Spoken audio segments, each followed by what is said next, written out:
जी model.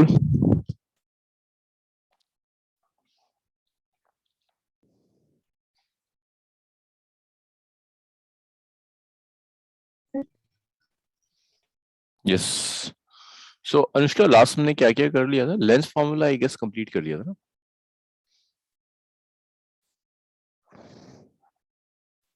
Yes sir, good evening sir. Good evening. Magnification भी हो गया था सर, या फिर आपने कुछ क्वेश्चंस कराए थे? हम्म। नेक्स्ट देखिए, कुछ और रैंडम क्वेश्चंस हैं। Lens formula, magnification, combination of lenses भी हम कर चुके थे ना? कॉम्बिनेशन ऑफ लेंसेज पे। नहीं, वो मतलब आपने ऐसे कुछ कराया नहीं था, आपने बस थोड़ा समझाया था, थोड़ा बहुत ऊपर ऊपर से। अच्छा, ये नहीं हुआ था ना, ये सब डेरिवेशन नहीं हुई थी, combination of lenses and contact. No sir. Okay. Next topic is combination of lenses and contact. Combination of lenses में कई केसेस होते हैं, जिसमें से एक केस होता है अगर लेंसेज बैक टू बैक रखे हुए हैं। एक लेंस से फोकल लेंथ f1, दूसरा लेंस से focal length f2, they are placed back to back. ये फर्स्ट लेंस का ऑप्टिकल सेंटर O1, ये सेकंड लेंस का ऑप्टिकल सेंटर O2। तो कॉम्बिनेशन ऑफ लेंस में करना क्या है, आपको ये दोनों लेंसेज हटाने और इन दोनों लेंसेज को हटाकर एक सिंगल लेंस यूज करना है, जो उतना ही इफेक्ट प्रोड्यूस करे जितना ये दोनों एक साथ कर रहे थे। जो भी लाइट को कन्वर्ज करने का काम था या लाइट को डाइवर्ज करने का काम था, जो ये दोनों लेंसेज मिलके कर रहे थे, वही काम ये एक सिंगल लेंस करेगा। That is known as equivalent lens. The concept of equivalent lens is like equivalent resistance आपने करा था क्लास अभी फर्स्ट टर्म के अंदर ना, आर इक्विवेलेंट आप कैलकुलेट करते थे, बिल्कुल वैसे ही एफ इक्विवेलेंट कैलकुलेट करना है। सो और तो डेरिवेशन की जरूरत नहीं है, but let's derive it. So first lens की focal length f1, first length के लिए object is O। Converging lens है, लाइट को कन्वर्ज करेगा, कन्वर्ज कर कर इसने I1 पर कन्वर्ज कर दिया। So the first lens object is U, for the first lens image is V. Second lens के लिए I1 एक्ट करेगा as an object, ray converge हो जाएगी, I एक्ट करेगा एज एन इमेज। और फर्दर देखो, ये O रे है, O से ऑब्जेक्ट से रे जा रही है, फर्स्ट रे। फर्स्ट लेंस ने रे को कन्वर्ज कर दिया। अगर रिफ्रैक्शन नहीं होता सेकेंड, तो ये रे स्ट्रेट जाती है और I1 पर जाकर मिलती है। But since you have another lens, ये लेंस भी कन्वर्ज करेगा। इस लेंस ने आपकी रे को कन्वर्ज किया और ये आई पॉइंट पर आ गया। So for the first lens, the object is O and image is I1. For the second lens, your object is I1 and image is I1. तो फर्स्ट लेंस के लिए आप लेंस फॉर्मूला अप्लाई कर सकते हैं, which is 1 by V minus 1 by U is 1 by F, or you can write 1 by V1 minus 1 by U is 1 by F. और second lens के लिए this is for second lens.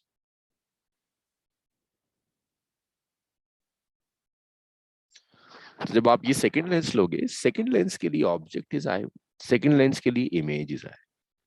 तो आप लिख सकते हो 1 by V माइनस 1 by, देखो second lens के लिए ये इमेज है, ये ऑब्जेक्ट है, तो आप लिख सकते हैं 1 by V minus 1 by V1 is 1 by F2।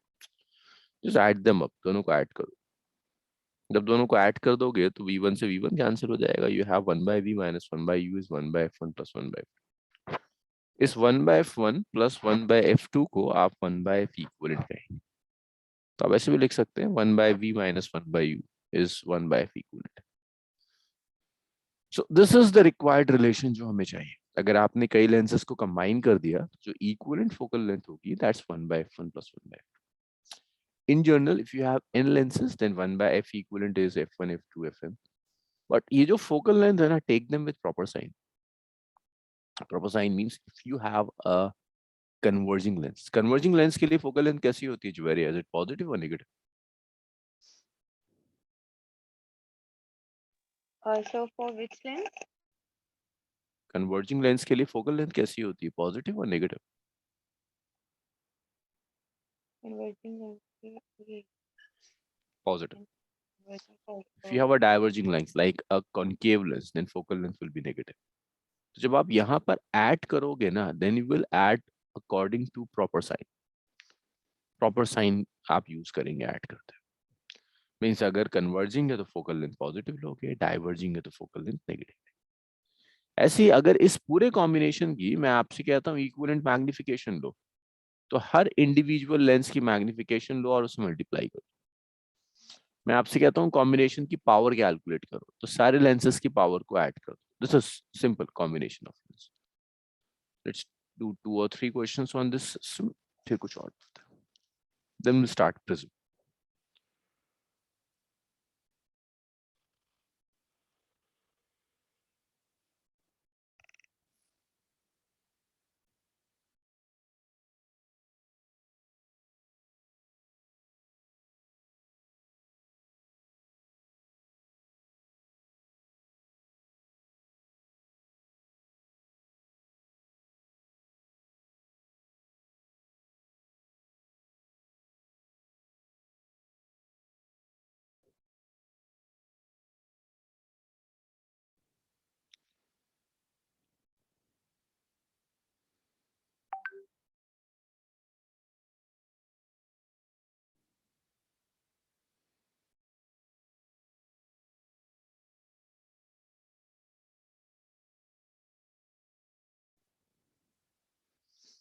आप रे डायग्राम ड्रॉ कर लो, मुझे बताओ, मैं स्क्रॉल करता हूँ।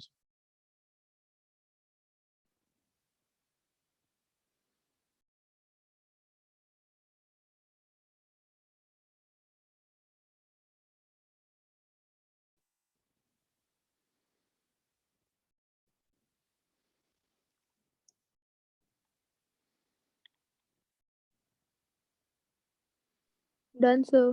ठीक है।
Done sir.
Done sir.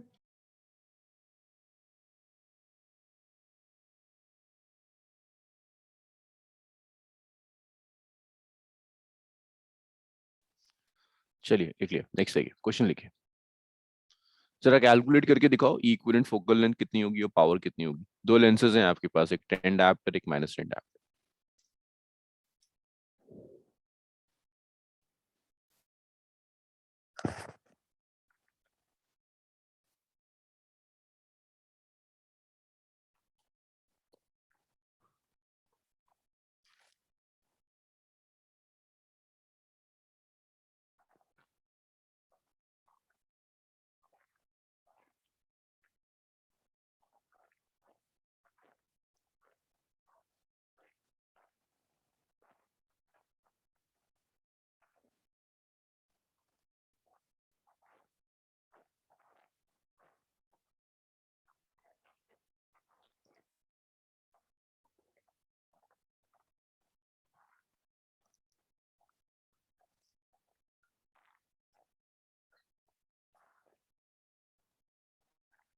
ठीक है अनुष्का, पावर तो ठीक आ रही है, अब फोकल लेंथ कैलकुलेट कीजिए। दिशा पावर ठीक है, दिव्यांशु फोकल लेंथ ठीक है, पावर, दिशा पावर सेंटीमीटर्स में नहीं होगी, डायप्टर में होगी। जुवेरिया आंसर। हाँ दिव्यांशु पावर ठीक है, अब फोकल लेंथ आपको ऑलरेडी कैलकुलेट कर चुका। बस एक चीज का ख्याल रखना, फोकल लेंथ मीटर्स में आएगी।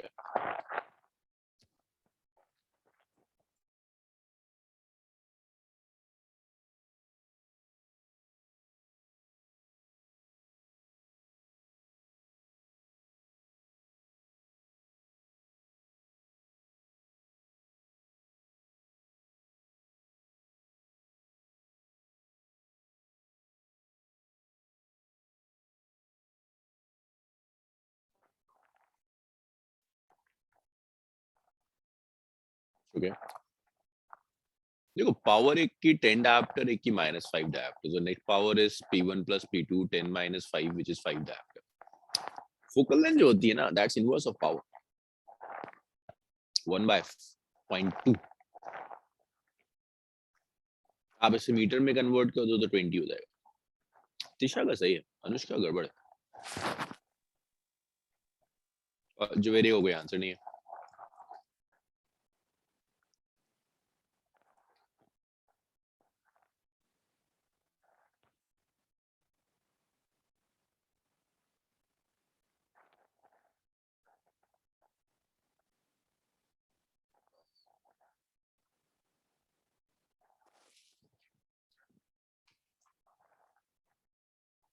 स्क्रॉल कर दूं, हो गया ना।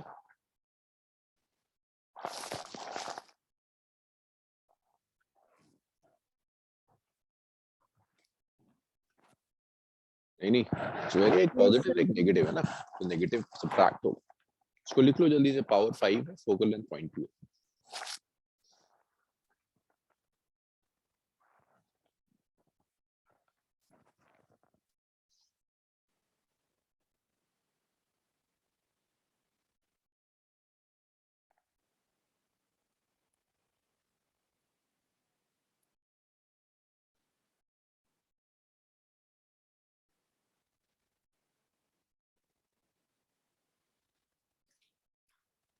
नेक्स्ट देखिए, देखो ये हमने कटिंग ऑफ लेंस किया था। कटिंग ऑफ लेंस मैंने एक बड़ा कॉमन क्वेश्चन आता है, वो आपसे कहता है दो लेंस है, आपने parallel to principal axis lenses को कट कर दिया। तो ये हम डिस्कस कर चुके हैं ऑलरेडी कि जब आप parallel to principal axis cut करोगे लेंसेस को तो फोकल लेंथ पर कोई फर्क नहीं पड़ता। कहता है, दोनों लेंसेस बैक टू बैक रख दिए, इसकी भी फोकल लेंथ है, फिर इसकी भी फोकल लेंथ है। तो जब दोनों लेंसेस को आपने बैक टू बैक रख दिया तो 1/f इक्विवेलेंट होगा 1/f + 1/f, इट्स 2/f। बस आपको याद तो इक्विवेलेंट फोकल लेंथ हो गई f/2। बस इंपॉर्टेंट ये हो जाता है कि अगर एक लेंस को रिवर्स करके रखते हैं तो अगर इसकी फोकल लेंथ पॉजिटिव है तो यहाँ फोकल लेंथ -f हो जाएगी, equivalent focal length will be. इसे इसे लिख लीजिए।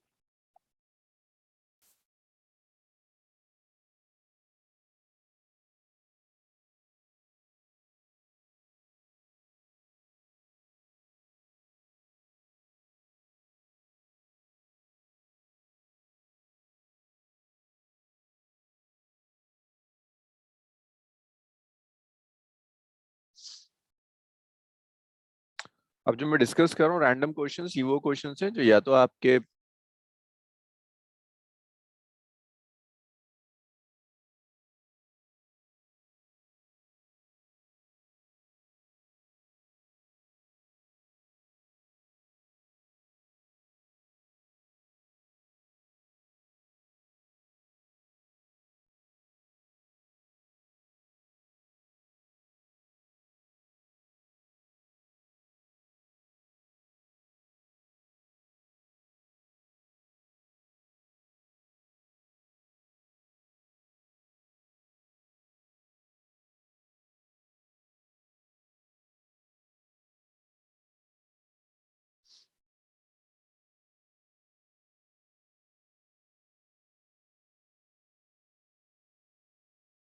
ठीक है तो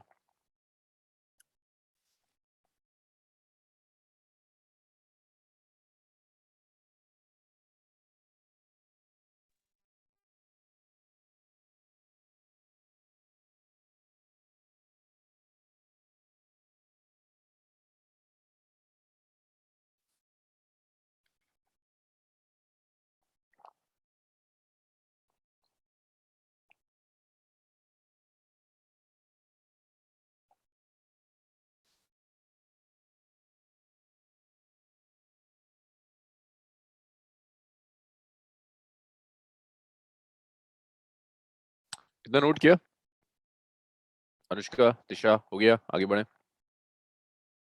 Yes, sir. Yes sir. चलो next. ये एक और कॉम्बिनेशन बनाना चाहिए। तो देखो इस क्वेश्चन, पहले क्वेश्चन लिखिए फिर डिस्कस करेंगे।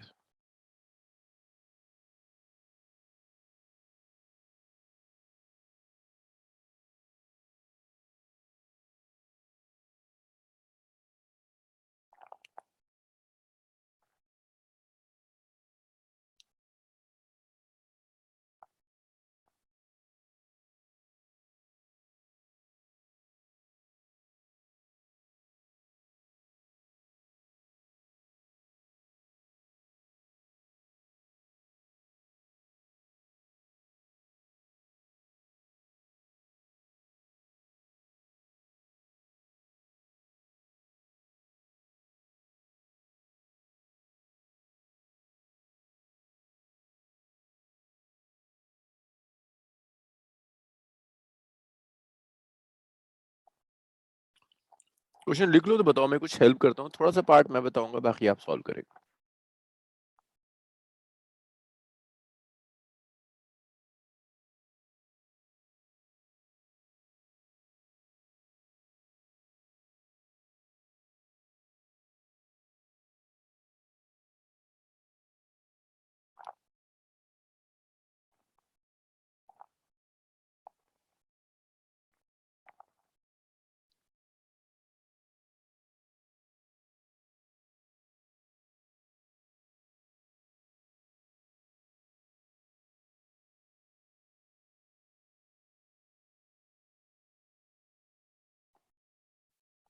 Done sir.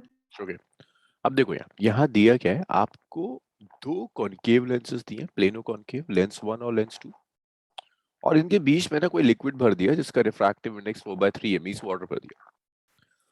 तो यहाँ पर लेंसेज कितने बनेंगे? एक ग्लास का लेंस बनेगा, this is glass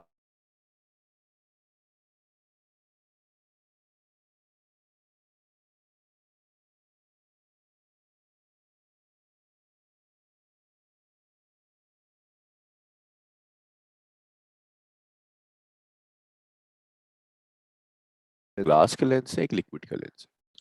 her individual lens की फोकल लेंथ कैलकुलेट करनी है, और आप इक्विवेलेंट फोकल लेंथ लिख सकते हैं 1/f is 1/f1 plus 1/f2 plus 1/f3। तो देखो फोकल लेंथ के लिए लेंस मेकर फॉर्मूला 1/f होगा N,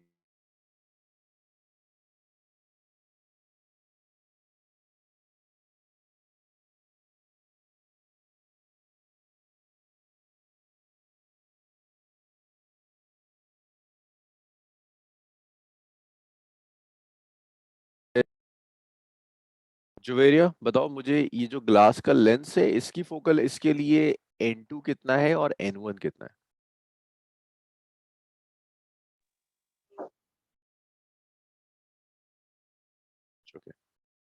Am I audible now?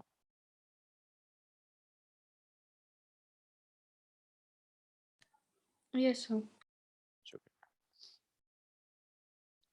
सो यहाँ 3 लेंसेज हैं, एक ग्लास का लेंस है, दूसरा भी ग्लास का लेंस है और उसके बीच में लिक्विड भरा हुआ, लिक्विड फील्ड। तो 3 लेंसेज हैं, ग्लास, दूसरा भी ग्लास और तीसरा लिक्विड। 1/f है n2/n1 - 1, 1/r1 - 1/r2 ना।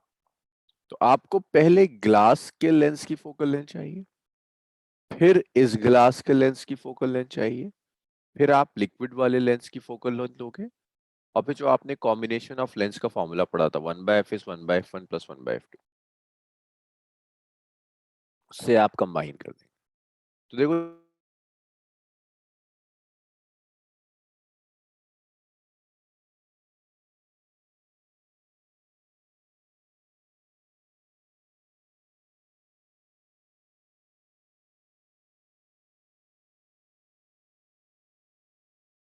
और फर्स्ट सरफेस का रेडियस ऑफ कर्वेचर कितना होगा अनुष्का? ये जो फर्स्ट सरफेस दी हुई है, इट्स अ प्लेन और कॉनकेव लेंस, प्लेन सरफेस का रेडियस ऑफ कर्वेचर कितना होता है?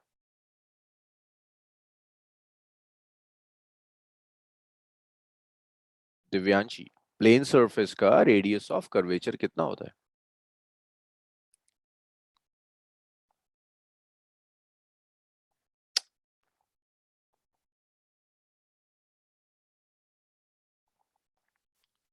दिशा, फर्स्ट सरफेस का रेडियस ऑफ कर्वेचर कितना होता सर, है प्लेन? इंफिनिटी। इंफिनिटी। सो जो r1 होगा, दैट r1 इज इंफिनिटी, और जो सेकंड सरफेस है r2, इसका रेडियस ऑफ कर्वेचर r होता है, r2 is,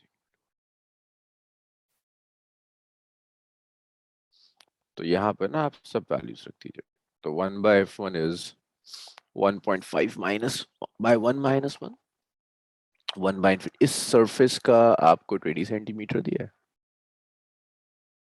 इस सरफेस का 30 सेंटीमीटर दिया। तो बस मैंने सारी वैल्यूज रख दी लेंस मेकर फॉर्मूला में, और ये -47 आ गया। इसी तरह से जरा सेकंड लेंस की फोकल लेंथ निकालो, और उसी तरह से थर्ड लेंस की फोकल लेंथ निकालो, और तीनों लेंसेज की फोकल लेंथ मुझे लिखकर बताओ क्या होगी, फिर देखेंगे कंबाइन कैसे करते हैं। लेंस मेकर फॉर्मूला तो एटलीस्ट तुम जानते हो। अच्छा, बीच वाला जो लिक्विड का लेंस है, ये कौन सा है? मींस किस टाइप का लेंस है? Plane sir, convex.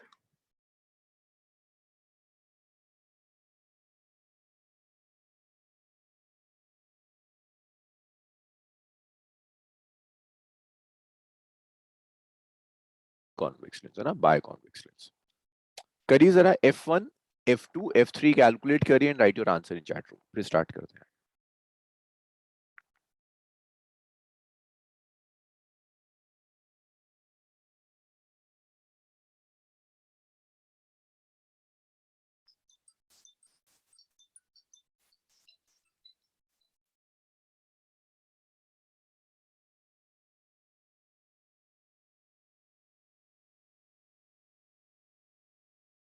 f2 calculate करो, इसकी फोकल लेंथ कैलकुलेट करके बताओ मुझे क्या आ रही है।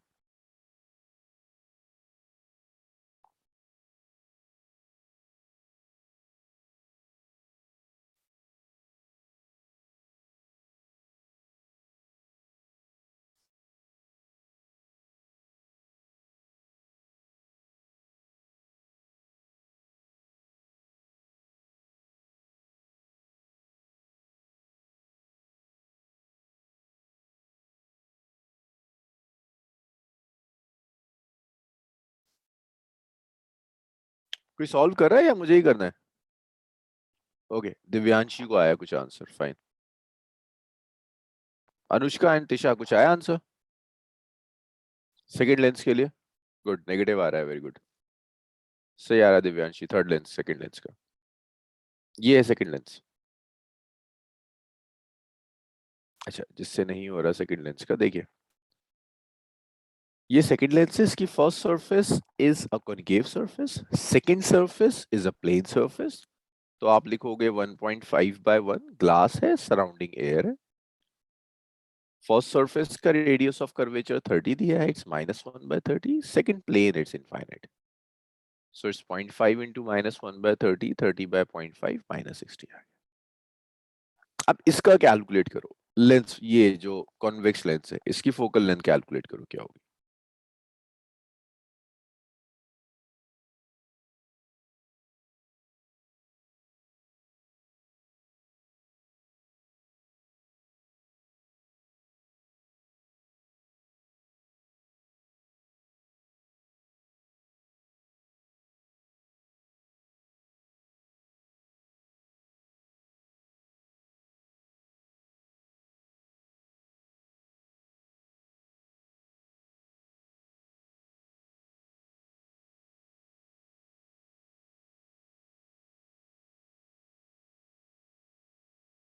ठीक है तिशा, ये सही आ रहा था आपका।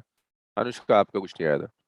थर्ड लेंस, ये वाला जो लिक्विड वाला लेंस है, जो convex lens, double convex lens, इसकी फोकल लेंथ कैलकुलेट कीजिए।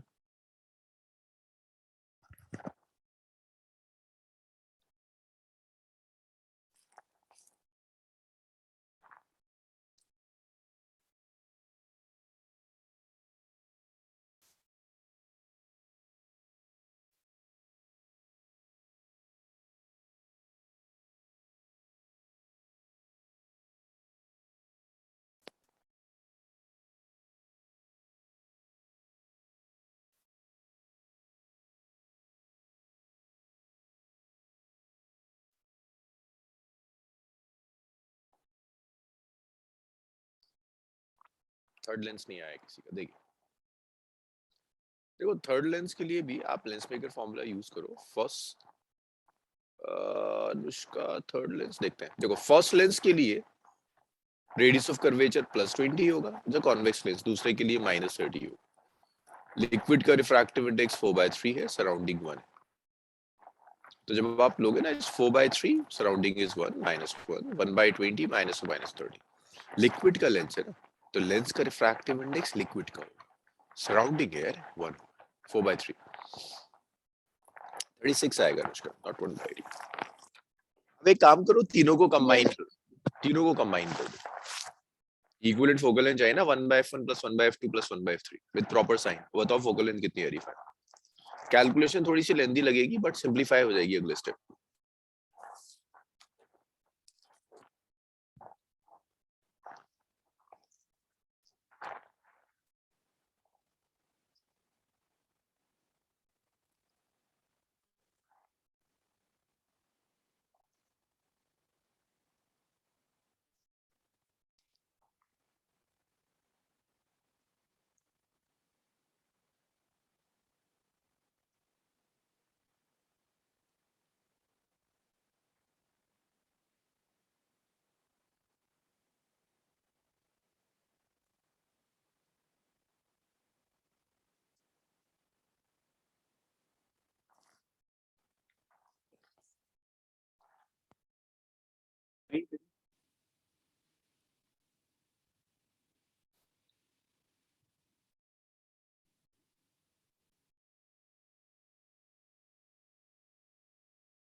और आपको एलसीएम लेना है 750 होगा, उसके बाद मैं सॉल्व करना शुरू करूँ।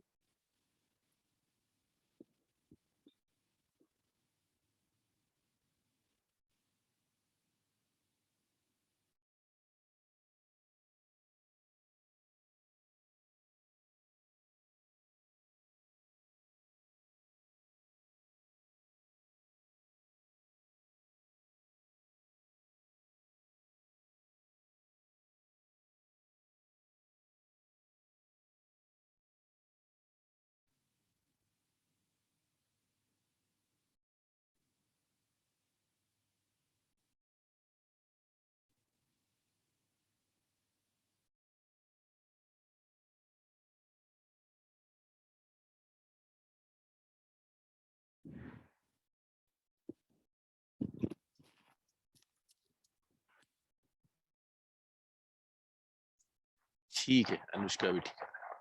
तो सेल्सियम लेना, इट्स -72 सेंटीमीटर, तीनों का same. So this is combination of lenses.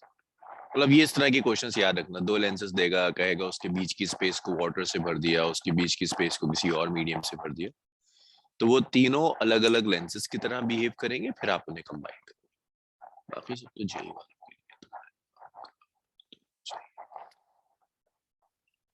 अच्छा, इसको और कर लो लास्ट ना, ये न्यूटन फॉर्मूला पहले आता था बट कर लो, इसे लिख लो, मैं समझा देता हूँ है क्या है। इसको लिख लो, क्वेश्चन लिख लो प्लीज। तो क्वेश्चन लिख लो तो आप मुझे बताओ प्लीज।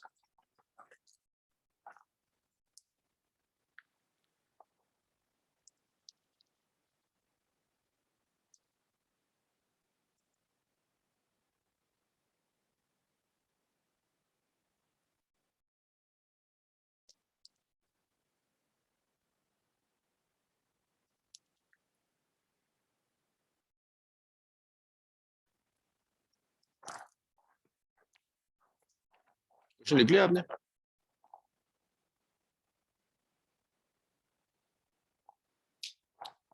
लिखो लिखो लिखो।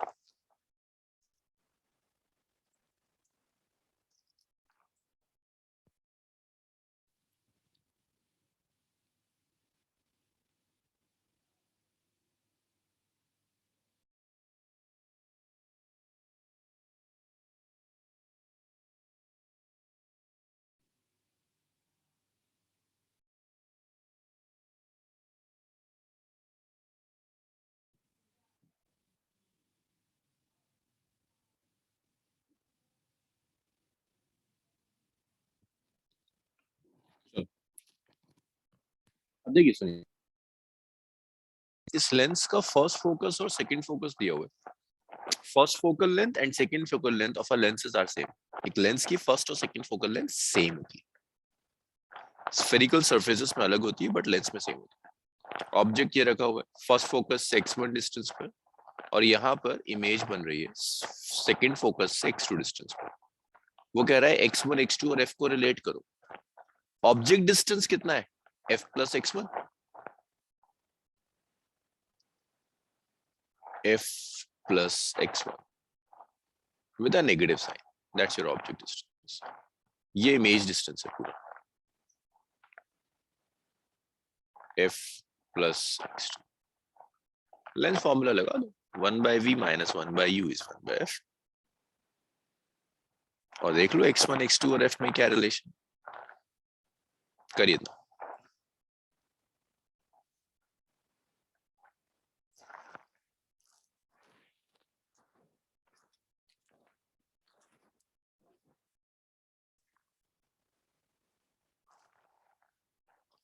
आप 1/v minus 1/u is 1/f, left lens formula लगाओ and try to relate x1 x2 and f। x1 x2 और f में एक रिलेशन मिलेगा। करिए ना, और वो रिलेशन लिखना प्लीज चार्ट में क्या आ रहा है।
सर एलसीएम लेके पूरा सॉल्व करना है?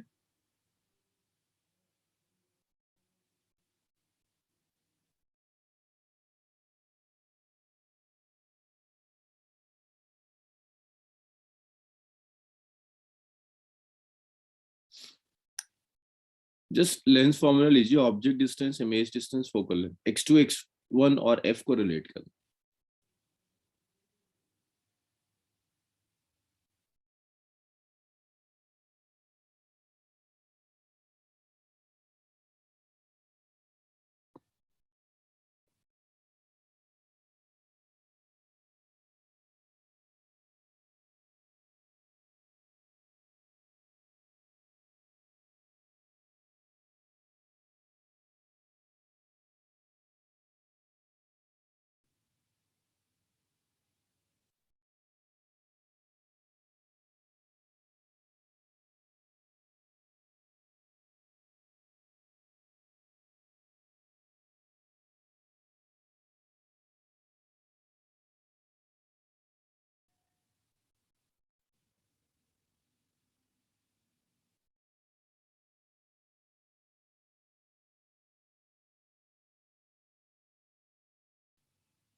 मैं सॉल्व करूं इसको? 2 मिनट तो बहुत होते हैं इसके। यस दिशा,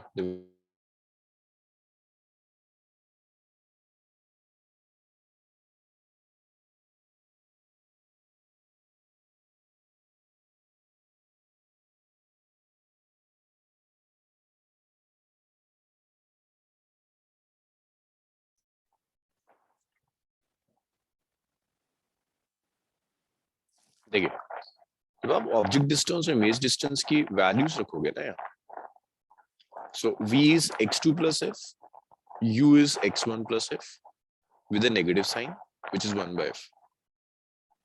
LCM ले लो, x2 plus f और x1 plus f LCM होगा. This is very good. Good दिशा, दिव्यांशी. ठीक है, x1 plus f plus x2 plus f is 1 by f. Cross multiply कर दो, x1 plus x2 plus 2f is 1 by f, and you cross multiply दो, you have f x1 plus x2 plus 2f is x2 plus f into x1 plus f. So x1f or x2f will get cancelled out. You will have x1 x2 equal to f square, or x1 x2 f is root over x1 x2. लिखिए.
इस relation को ना Newton's formula कहते हैं.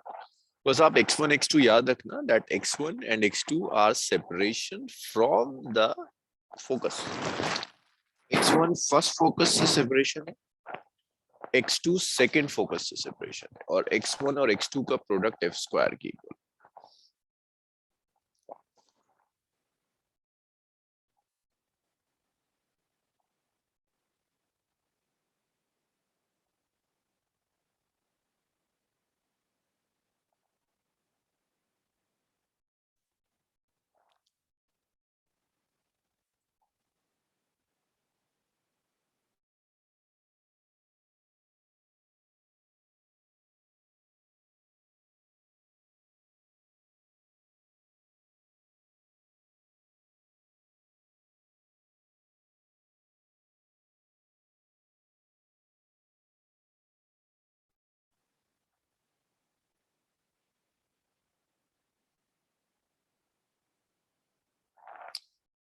देखिए prism क्या है, prism में आपके पास ये 3 डायमेंशनल फिगर होगा. यूजुअली हम ट्रायंगुलर प्रिज्म कहते हैं. तो ये वेज शेप पोर्शन है ट्रांसपेरेंट रिफ्रैक्टिंग मीडियम का, बाउंडेड बाय 2 प्लेन फेसेस. तो प्रिज्म में ये 2 प्लेन फेसेस, देखो एक रेक्टेंगुलर फेस है, एक और पीछे रेक्टेंगुलर फेस रखा हुआ है. जहां ये 2 रेक्टेंगुलर फेसेस मिलेंगे, दैट्स अ रिफ्रैक्टिंग एज. ये जो ट्रायंगुलर सा आपको पोर्शन दिख रहा है, front portion, this is known as principal section of the prism, और यहीं से मेजर रिफ्रैक्शन होगा. रिफ्रैक्टिंग फेस भी इसी को कहते हैं. आप जब भी ड्रॉ करेंगे रे डायग्राम में प्रिज्म को, तो आप 3 डायमेंशनल नहीं ड्रॉ करते, आप ये जो फेस है, रिफ्रैक्टिंग जो फेस है, उसे आप ड्रॉ करते हैं. तो ये इंसिडेंट फेस है, ये इमर्जेंट फेस है. इन दोनों के बीच में जो एंगल होगा, that angle is known as angle of prism. तो ये डेफिनेशन नोट कर लो प्रिज्म की, फिर कैलकुलेशन स्टार्ट करते हैं.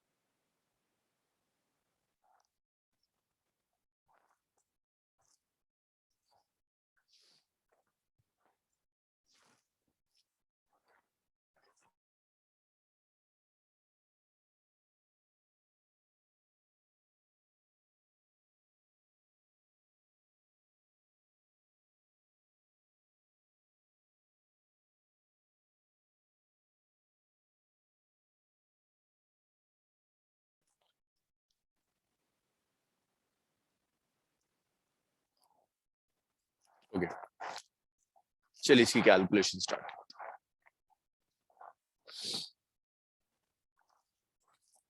रे डायग्राम देख लो, फिर मैं कैलकुलेशन स्टार्ट। अच्छा ये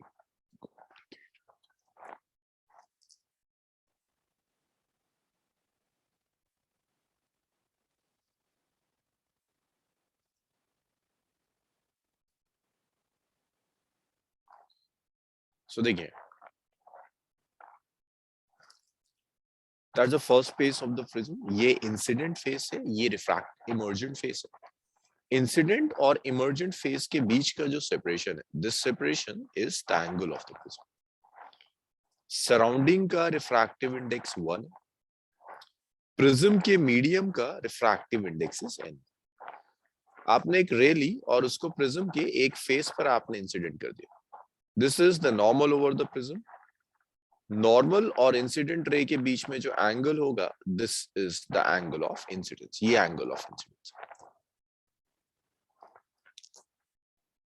अच्छा, अगर रिफ्रैक्शन ना होता तो ये रे स्ट्रेट पास होती। This is the normal of the face. रे एयर से ग्लास में जा रही है, तो तिशा आपको क्या लगता है कहां बेंड होगी ray? Away from the normal और towards the normal? Ray is moving from air to glass, तो किधर बेंड होना चाहिए? अवे फ्रॉम द नॉर्मल ये रे बेंड होगी और it will bend towards the normal. Sir towards होएगी। टुवर्ड्स द नॉर्मल, तो देखो जिस रे को स्ट्रेट जाना था वो बेंड हो गई कुछ, ये रे से जा रही। This is your angle of incidence and this is the angle of refraction. This is angle of refraction R. In the same way, ये रे straight जा रही है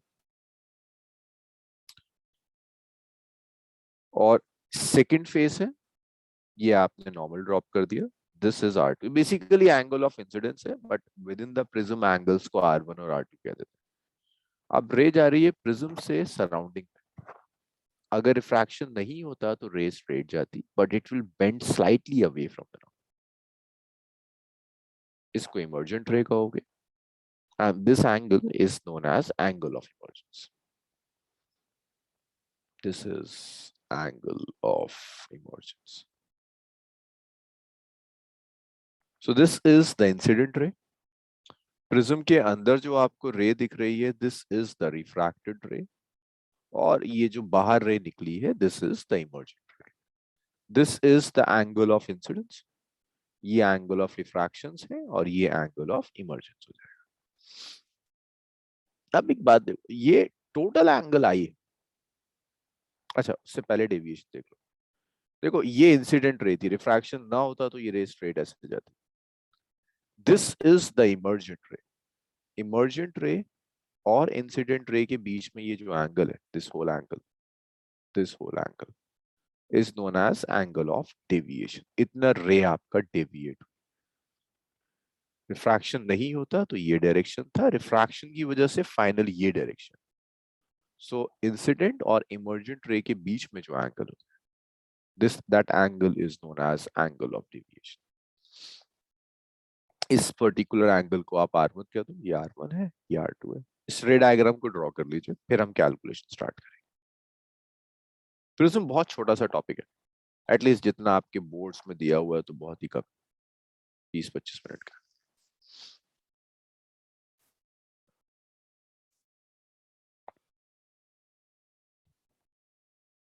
रे डायग्राम आप ड्रॉ कर लें तो प्लीज बताइए।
ड्रॉ कर लिया रे डायग्राम, कैलकुलेशन स्टार्ट करें?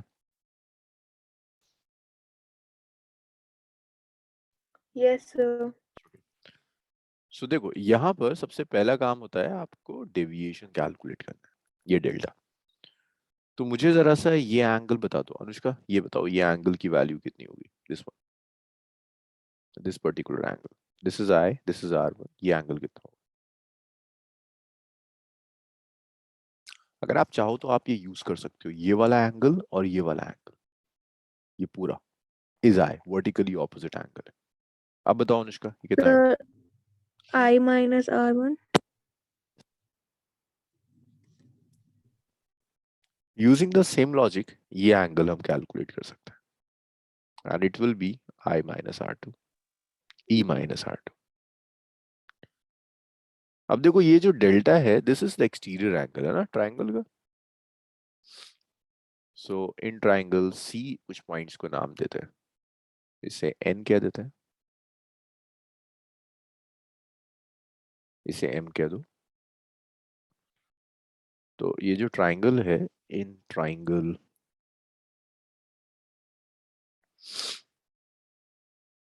क्या नाम था इसका, सी एन एम, कौन से दो एंगल्स का सम डेल्टा के इक्वल होगा? I minus R one plus E minus R two, I minus R one plus E minus R two. आप चाहो तो एक काम करो, आई और ई को एक साथ ले जाओ, आर वन आर टू को एक साथ ले जाओ। सो डेविएशन आ जाएगा I plus E minus of R one plus R to.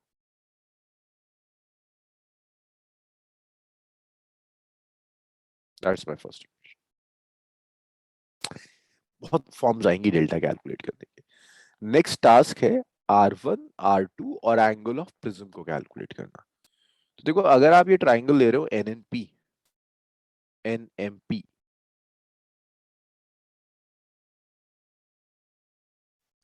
N M P में क्या होगा, R one R two plus P 180 degree होगा, R one plus R two plus angle P is 180 degree. Triangle के तीनों angles का सम 180 होता है।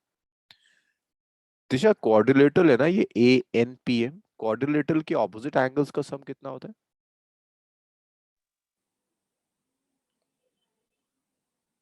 Sir 180। Quadrilateral के ऑपोजिट एंगल्स का सम 180 होगा। सो ए और पी का सम 180 हो जाएगा,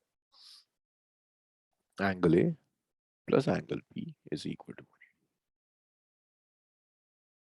दिव्यांशी इन दोनों को इक्वेट करके बताना बच्चे, आर वन आर टू और ए में कोई रिलेशन दिख रहा है आपको?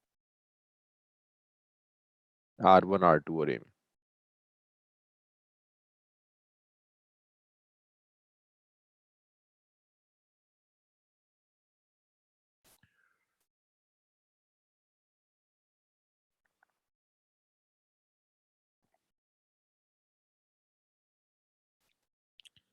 तो अगर हम इक्वेट करेंगे you will get R one plus R two plus P is A plus P, so it gets cancelled out, so you have r1 plus r2 is equal to a, that's equation।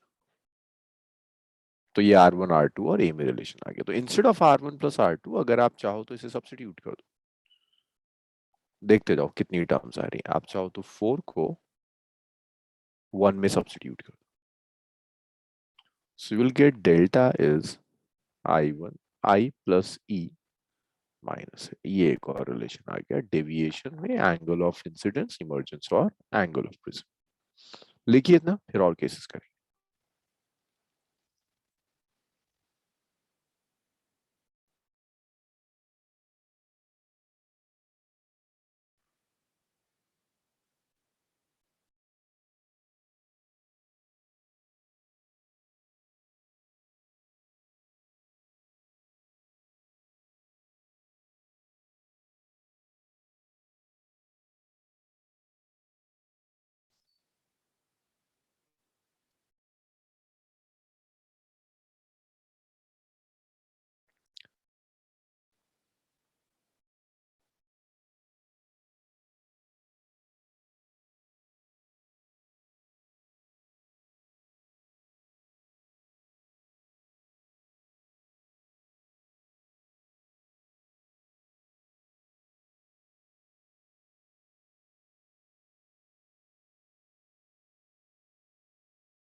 Done sir. Okay. Next देखिए, so that is one expression for deviation. इसके बाद वो आपको एक condition देता है, condition of minimum deviation. तो देखो मिनिमम डेविएशन क्या होगा। मिनिमम डेविएशन समझने के लिए मैं ग्राफ प्लॉट कर रहा हूं, it's deviation versus angle of incidence. So this is the shape of the graph. Anushka, एक पर्टिकुलर डेविएशन के लिए कितने एंगल ऑफ इंसिडेंस होंगे अगर मैं इस ग्राफ से कैलकुलेट करूं? लेट्स मैं कह रहा हूं डेविएशन इतना है, एंगल ऑफ इंसिडेंस कितने आएंगे? देखो दो आएंगे। y एक्सिस गिवन है, आपको x कोऑर्डिनेट चाहिए, तो आप यस y सर। से यहां आप लाइन ड्रॉ कर दीजिए। तो ये दो जगह इससे कट करेगा, एक होगा आपका i और दूसरा जो एंगल होगा वो आपका e हो जाएगा। लेकिन अगर मैं ये डेविएशन ले रहा हूं which is the minimum value, this is the minimum deviation. देखो इससे कम डेविएशन एटलीस्ट इस कर्व के लिए नहीं हो सकता। अगर डेविएशन मिनिमम है तो यहां देखो i और e की वैल्यू सेम आ रही है। सो अगर आपका प्रिज्म मिनिमम डेविएशन शो कर रहा है तो एंगल ऑफ इंसिडेंस और एंगल ऑफ इमर्जेंस सेम होगा। सो यहां से हम मिनिमम डेविएशन इंट्रोड्यूस करना शुरू करते हैं फॉर मिनिमम डेविएशन।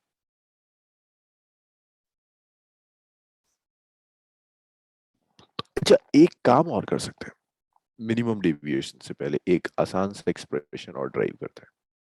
ये छोड़ो, लास्ट में करें।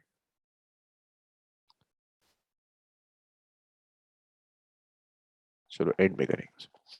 For minimum deviation, yes yes yes Divyanshi, yes Divyanshi, कहां से मिस किया था आपने, बताइए।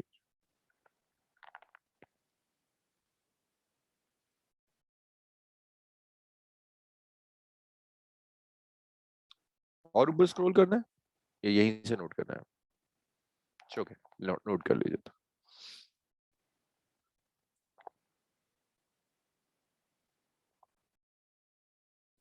सर एक बार थोड़ा ऊपर भी कर देना बाद में थोड़ा सा।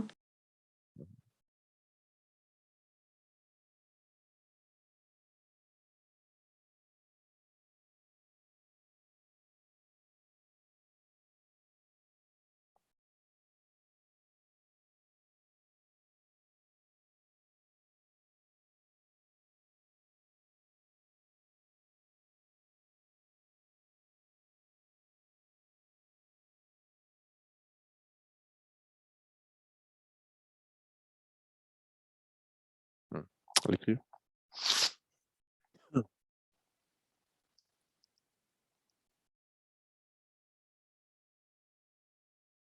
हाँ जी, स्क्रॉल कर दूं अब Disha? Yes sir. So for minimum deviation i और e इक्वल होगा। अगर i और e इक्वल है देन यू कैन कंक्लूड कि आपका r1 r2 भी इक्वल होगा। भाई एंगल ऑफ इंसिडेंस इक्वल है तो एंगल ऑफ रिफ्रैक्शन भी इक्वल है। So let's call this as, कितनी इक्वेशंस हो गई थी, 3 4, this was 5। Let's call this as equation 6 and this as equation 7। So under these conditions आपको देखना है ये जो भी आपने एक्सप्रेशंस डिराइव करे थे, this particular expression, this particular expression and this particular expression, ये सब काम के एक्सप्रेशन है, इनमें क्या क्या चेंजेस आते हैं। सो देखो यहाँ i और e को इक्वल रख दो, r1 और r2 को इक्वल रख दो, तो ये 2i माइनस 2r हो जाएगा। तो आप एक काम कर सकते हो कि 6 और 7 को 1 में रख दो। तो जब आप ये सब्स्टिट्यूशंस करेंगे you will gate minimum deviation is i plus i minus r1 plus r। सो यहाँ मिनिमम डेविएशन आएगा इट्स 2i माइनस 2r1, और आप लिख सकते हैं 2 कॉमन हो गया which is i minus r। ये एक काम और कर सकते हो, जरा सा ना ये थोड़ा सा स्टैंडर्ड सा लगता है, r1 इक्वल टू r2 को r लिख दो, तो इंस्टेड ऑफ r1 आप r लिख दो यहाँ।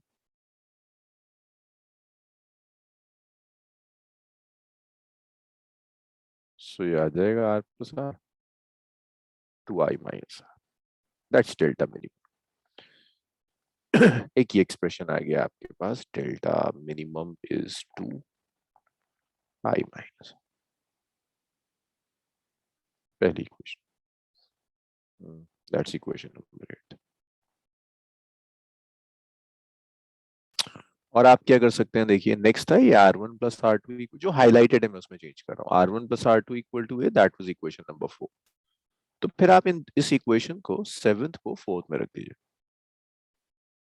7 को 4 में रख दो। तो जब आप 7 को 4 में रखोगे, we will get delta minimum is r plus r, not delta minimum, क्या था r1 प्लस r2, क्या था मैं भूल गया, R1 डेल्टा plus मिनिमम तो R2 ये is था, equals to A. ये था r plus r is a, so we'll get r is a by 2, that's equation। और लास्ट वाली इक्वेशन क्या थी, डेल्टा इज दिस है ना, i प्लस e माइनस ए। तो फिर से एक काम करते हैं, ये कौन सी इक्वेशन है, 6 और 7 है, इसे यहाँ रख देते हैं, 5th, 6th and 7 in 5th। तो आपका डेल्टा मिनिमम आ जाएगा, इट्स i प्लस ई था, तो i प्लस आई हो जाएगा, माइनस ए हो जाएगा। तो डेल्टा मिनिमम आ गया 2i माइनस ए। तो आप इसको लेफ्ट में ले जाओ, you can write that your i is, ये भी एक एक्सप्रेशन, और आप ये लिख सकते हो that i is delta minimum plus a by 2, ये 10th इक्वेशन। तो ये कुछ कुछ इक्वेशंस आ गई हैं आपके पास पर्टिकुलरली फॉर मिनिमम डेविएशन, इतना लिखो। फिर इसमें एक प्रिज्म फॉर्मूला और आएगा, उसे भी डिराइव कर लो। मुझे बताना प्लीज कहीं कोई डाउट है। सर आपने लास्ट वाले स्टेप में क्या किया, समझ ही नहीं आया।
शुक्रिया।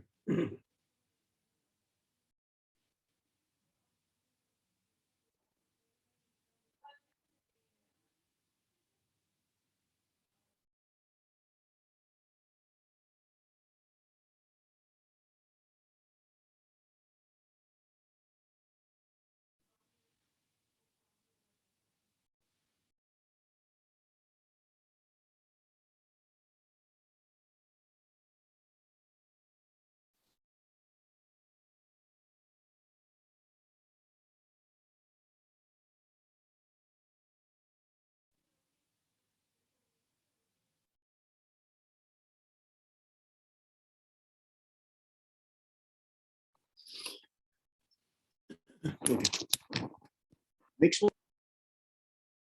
करो, प्रिज्म फॉर्मूला ड्राइव करो।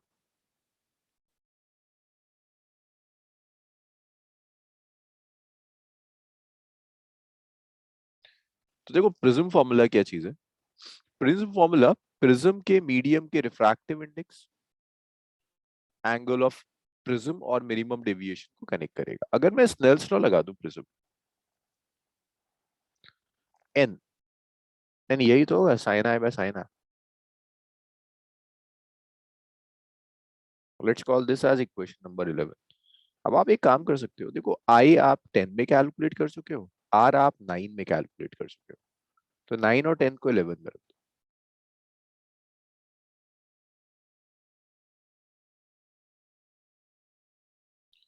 तो जैसे ही आप ये सब्स्टिट्यूशंस करोगे, you will get N is sine I, I is delta minimum plus A by to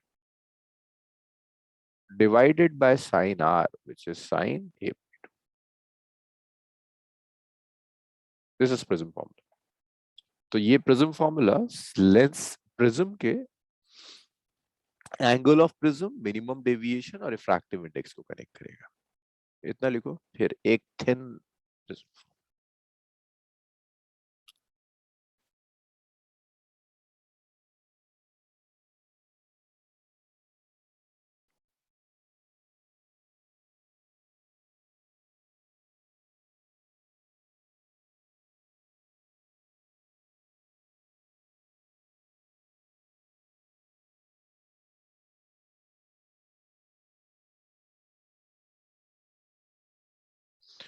एक लास्ट एक्सप्रेशन और याद रखना, if you have a prism, ये बहुत ये अप्रोक्सीमेशन के बाद आता है। For prism, small angle approximation के बाद आता है। फॉर प्रिज्म हैविंग, अगर आपको प्रिज्म दिया ना, having small angle, angle of prism बहुत छोटा है, प्रिज्म दिया है जिसका एंगल ऑफ प्रिज्म बहुत ही कम,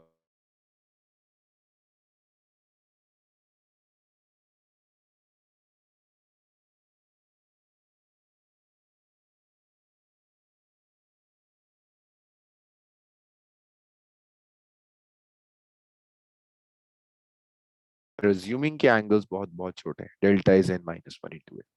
इसको डिराइव कर नहीं रहे, वरना आप डिराइव करना चाहो तो ये आई प्लस ई माइनस ए है, यहाँ स्नेल्स लॉ से आई को एन आर वन लिख दो, ई को एन आर टू लिख दो, R one plus R two को ए लिख दो, यू गेट दिस रिलेशन। ये कुछ कुछ जगह जरूर काम आएगा जहां एंगल ऑफ प्रिज्म बहुत छोटा होगा या small angle approximation very too, note it down, numericals पर आता है। So that's all about prism, deviation in prism में इतना ही है।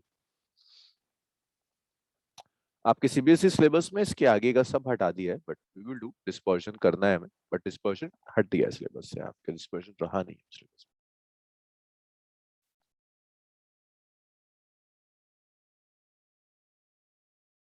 नोट कर लिया सबने, न्यूमेरिकल्स करें हम?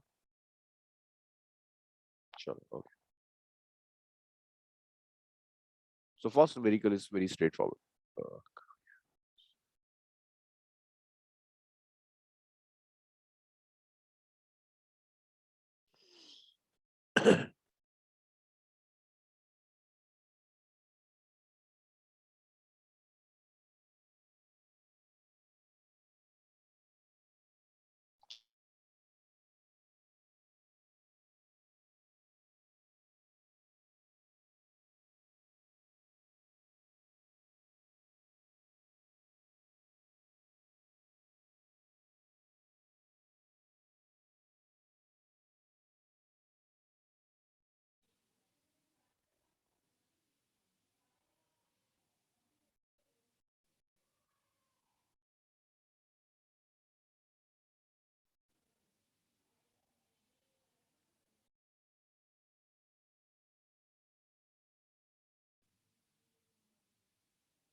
दिव्यांशी का ठीक आ रहा है, और answers Anushka, Disha?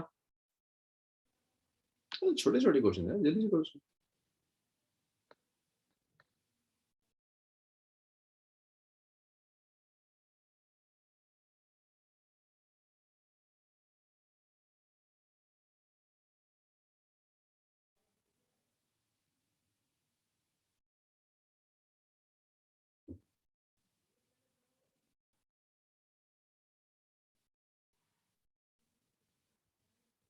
Anushka and Disha solve नहीं कर रही हैं आप शायद।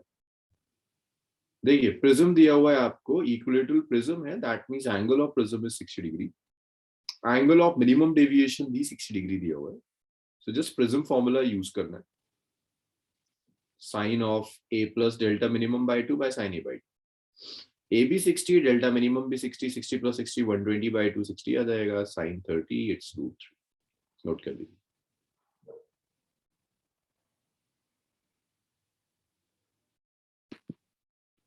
अनुष्का अब हुआ ये?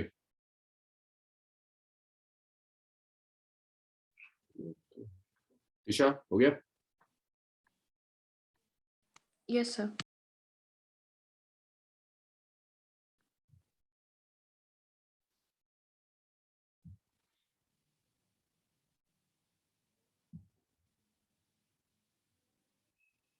Yes, sir, done.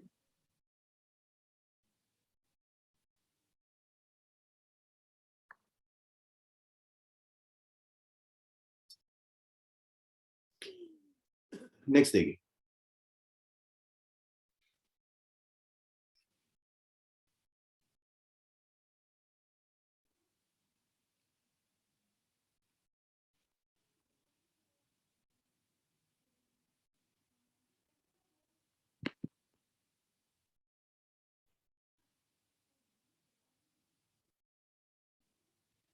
चलिए लिखिए इस क्वेश्चन, सॉल्व करते हैं।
क्वेश्चन नोट कर लिया?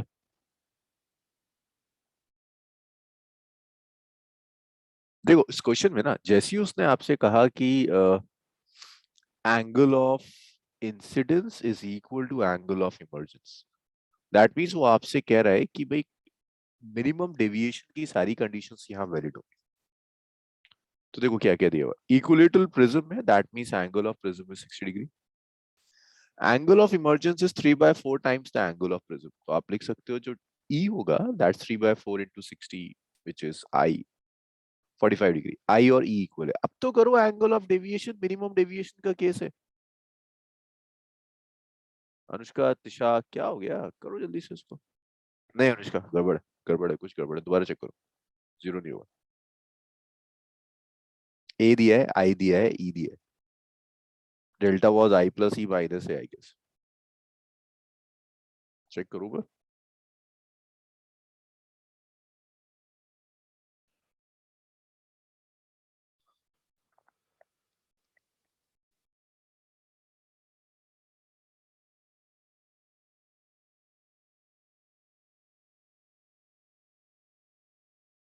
यस तिशा ठीक है।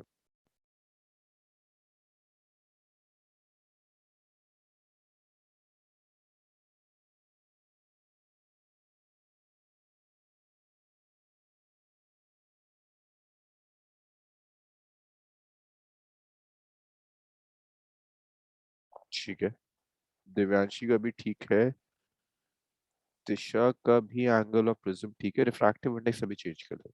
अनुष्का कुछ आया डेविएशन और?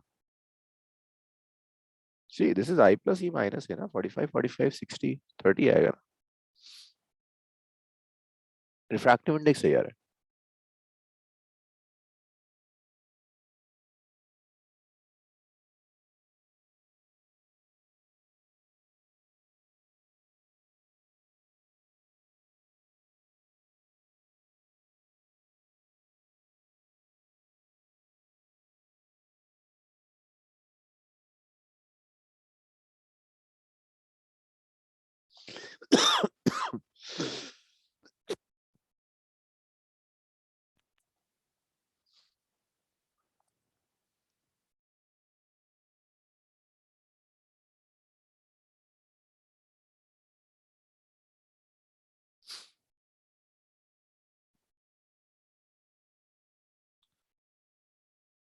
इसको लिखिए, इसका रे डायग्राम भी गिवन है, इसको लिखो फिर रे डायग्राम दिखा दो।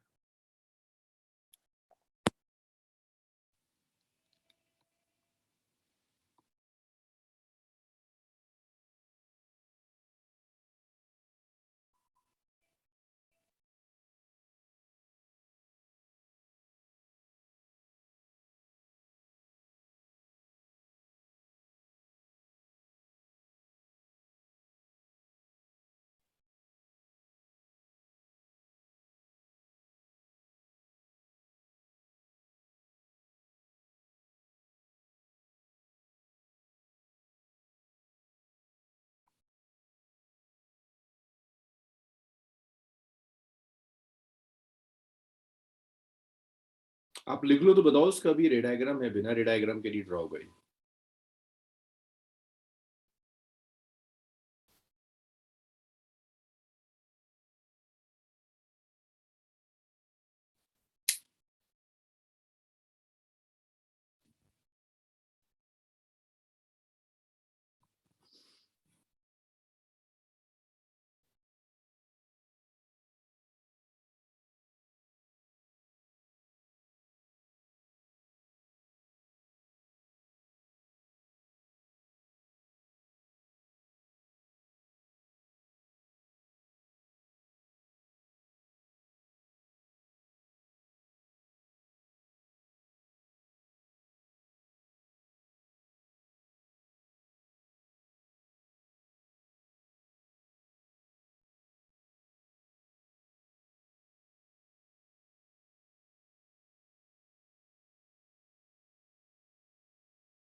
इंसिडेंट कर दी 60 डिग्री पर। एंगल ऑफ प्रिज्म आपको 30 डिग्री, एंगल ऑफ प्रिज्म दिया है, प्रिज्म एंगल 30 डिग्री दिया है, और वो कह रहा है इमर्जेंट रे और इंसिडेंट रे में जो एंगल है 30 डिग्री है। इमर्जेंट रे और इंसिडेंट रे के बीच के एंगल को एंगल ऑफ डेविएशन कहते हैं। बाकी की आप अभी टेंशन न लो, आप एक काम करो, आपको एंगल ऑफ प्रिज्म दिया है, एंगल ऑफ डेविएशन दिया है, एंगल ऑफ इंसिडेंस दिया है, जरा एंगल ऑफ इमर्जेंस कैलकुलेट करके बताओ मुझे कितना आ रहा है। फिर वो आगे का जो भी प्रूफ करने को कह रहा है वो प्रूफ हो जाएगा, बस आप मुझे ई कैलकुलेट करके बता दो कि इस सारे डेटा के लिए ई कितना आ रहा है।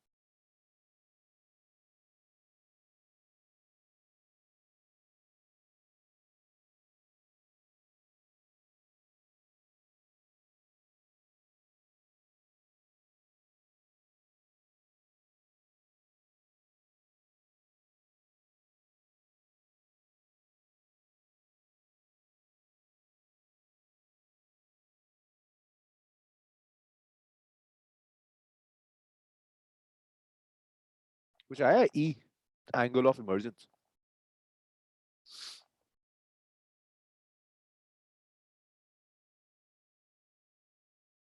Good Anushka, Disha and Divyanshi, good Divyanshi हो गया। देखिए दिशा बची हुई है बस। दिशा डेल्टा दिया है यार, आई दिया है, ए दिया है, ई तो निकालना है, delta is I plus E minus है, ई निकालना है यहाँ से। देखिए आई 60 है, डेल्टा 30 है, ए 30 है, ई चाहिए, delta is I plus E minus है, जस्ट वैल्यूज रख दो ना, डेल्टा 30, आई 60, ई पता नहीं, minus 30, so your E comes out to be. E zero होने का मतलब है कि आपकी जो रे है ना वो इस फेस से परपेंडिकुलर पास हो रही है, जो भी रे है आपकी वो इस फेस पर परपेंडिकुलर जाएगी, नॉर्मली पास हो रही है।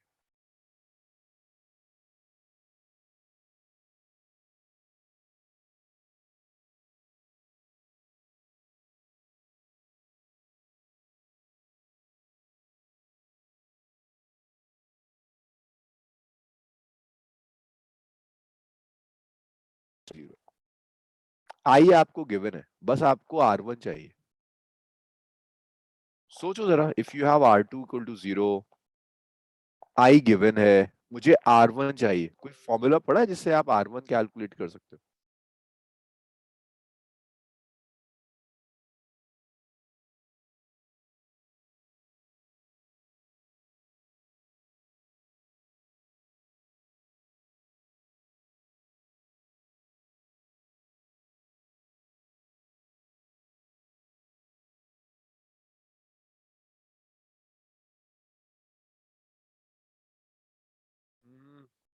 ठीक है अनुष्का, सही आ रहा है। देखो अनुष्का का आ गया, इजी है ना। R1 plus R2 is A. So if you R2 is 0, then R1 is 30. N is sin I by sin R. I 60 है, R1 30 आ गया, वैल्यू रख दो, इट्स √3. Do it.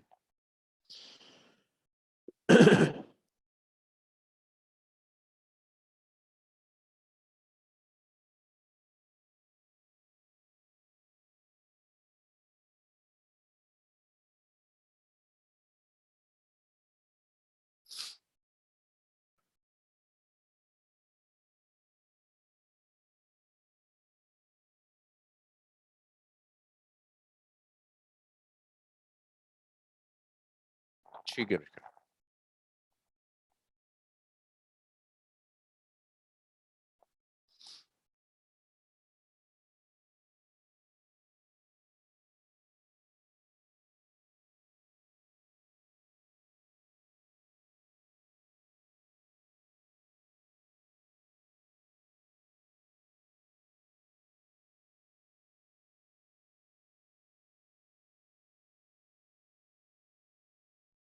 इतना लिख लिया तिशा? यस